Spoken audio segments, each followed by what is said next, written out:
Before Rome fed its armies, its cities, and its emperors, it depended on something far less glorious than conquest: the harvest. In Campania, beneath the shadow of Vesuvius, a farmer could lose in one night what had taken an entire season to build. A storm, a blight, a broken tool, a failed field, any one of them could drag a household to the edge of ruin. This was the danger hidden beneath the grandeur of the Roman Empire. Around AD 130, when Roman power stretched across continents, its strength was carried not only by soldiers and senators, but by families like this one. Marcus is no hero of legend. He is a farmer, shaped by sun, dust, and labor, rising before dawn in a modest stone house with his wife Livia and their children. Beyond their doorway waits a world of wheat, olives, vines, tribute, and uncertainty. Rome celebrated victory in marble and bronze, but out here, history was quieter.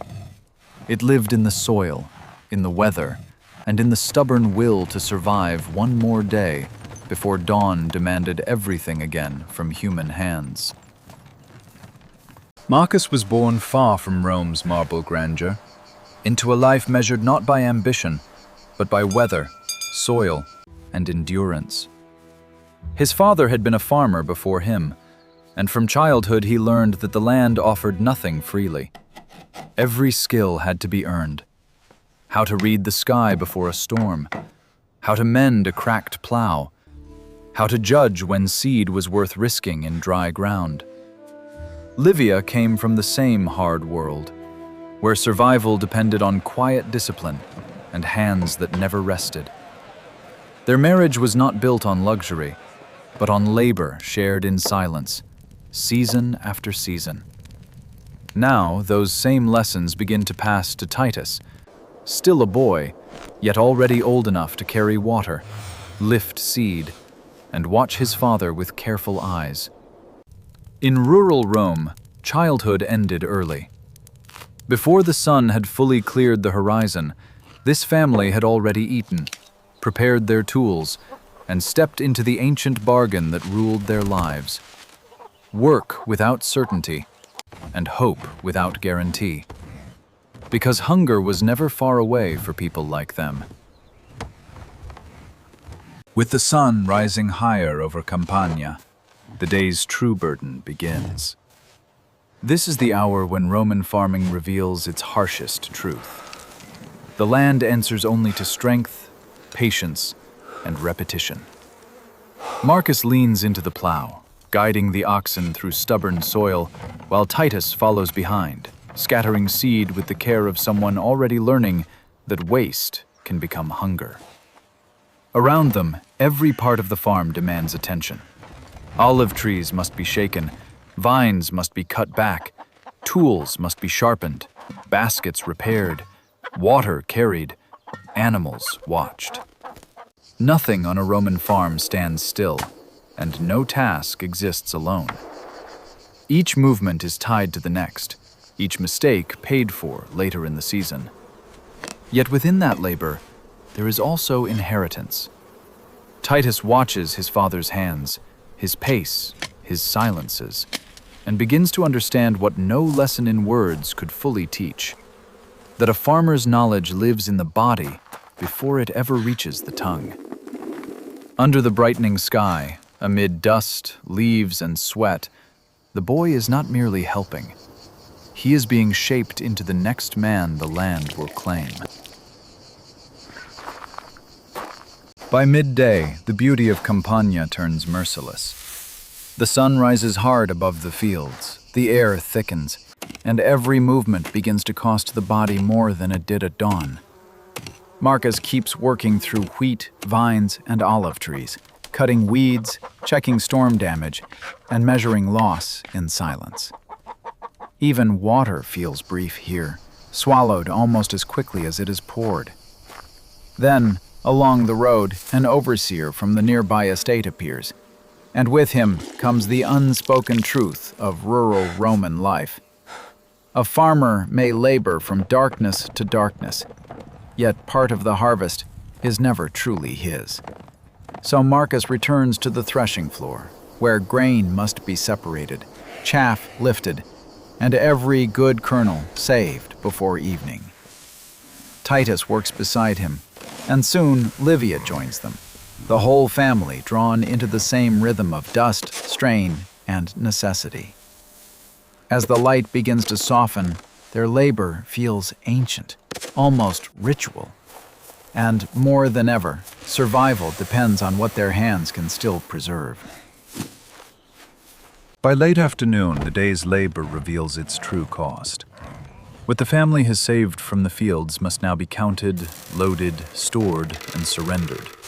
Marcus and Titus haul sacks onto the cart, while dust clings to their skin, and the light turns gold across the yard.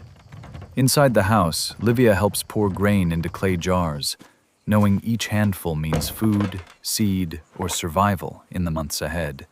But beyond the farm waits another reality. The estate, the scale, the tablet, the measure of what must be given away. At the way station, Marcus stands beneath the eye of Roman authority, watching the balance settle as if it were judging the worth of his entire season. Around him, others labor too, some free, some enslaved, all bound to the same land by different chains. When he returns home at dusk, the cart is lighter, but the silence is heavier. The meal is smaller, the children quieter, and as storm clouds gather once more above Campania, night brings no comfort, only the fear that what remains may still not be enough. Before dawn, the storm returns with a violence no farmer can ignore. Marcus wakes to wind clawing at the house and rushes into the dark, not to save comfort, but to protect what little stands between his family and hunger. Beside him, Titus is pulled into the same struggle, still a child, yet old enough to feel the terror of rain, splintering wood, and animals driven mad by thunder. Inside, Livia gathers Julia close, listening as the night outside turns into chaos. On a Roman farm, danger does not arrive with armies alone. Sometimes it comes as weather, sudden and merciless, capable of destroying in minutes what labor built over months. Marcus fights for the grain, the shed, the oxen, for anything that can still be saved. But by morning, the storm has already spoken. The fields lie broken beneath cold gray light, the harvest flattened into mud, and Marcus stands in silence before the ruin, facing the oldest truth of his world. The land that feeds him can also undo him without warning. Morning after the storm is not a moment of relief, but of reckoning. Marcus walks the ruined field and sees, in every bent stalk and broken branch, the fragility of everything he has built. Livia joins him, and together they measure the damage in silence, as if words would only make the loss more real. Titus drags branches from the mud, learning too early that recovery is also part of a farmer's life. Inside the house, even the grain jars speak of danger now, their contents suddenly finite, painfully small. And still, Rome does not pause. The overseer returns, a distant figure on the road, reminding Marcus that hardship changes nothing about what is expected of him. Yet this is where the strength of such lives reveals itself. He repairs fences, binds wood, and presses saved kernels back into wet soil. By evening, the family is working again, gathering what can still be used, patching roof and yard beneath a clearing sky. That night, around a sparse meal and a tired fire, survival no longer feels like hope. It feels like discipline. When night finally settles over the farm, exhaustion does not bring peace. Marcus steps into the dark and looks across the fields, not as a man seeking beauty, but as one measuring what remains. Beside him, Titus absorbs the silence, learning that Roman life is shaped as much by endurance as by labor itself. Inside, Livia mends torn cloth by the fire, while Julia drifts to sleep. And for a brief moment, the house feels less like shelter than a fragile defense against the world outside. Yet dawn comes again, as it always does. With it returns the same cycle of necessity. Father and son clear water from the fields, cut new channels, and turn damage into work. Later, the road to market reminds them that they are not alone in hardship. Only one family among many whose lives depend on weather, trade, and the uncertain mercy of each season. By evening, small signs of life return to the yard. Tools are repaired, herbs are hung, children breathe easier. And in that quiet, survival begins to resemble something stronger than fear. As evening returns, Marcus places a small offering at the household shrine, a gesture as old as the land itself. In a world ruled by labor, weather, and uncertainty, even faith becomes part of survival. Inside, Livia divides bread carefully among the children, while the fire throws warmth against rough stone walls. And for a moment, the family possesses something rarer than comfort: enough. Yet the life of a Roman farmer allows no final victory. Even at night, Marcus walks the edges of his fields, checks the water channels, and studies the dark earth as if listening for tomorrow. Then dawn rises once more.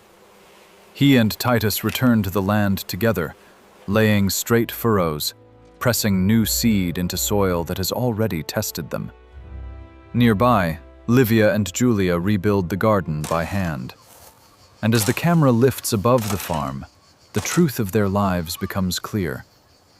Rome may remember emperors, generals, and monuments, but its true foundation lived here, in places like this, where ordinary families endured hardship, fed the empire, and left behind the quiet legacy of those who survived.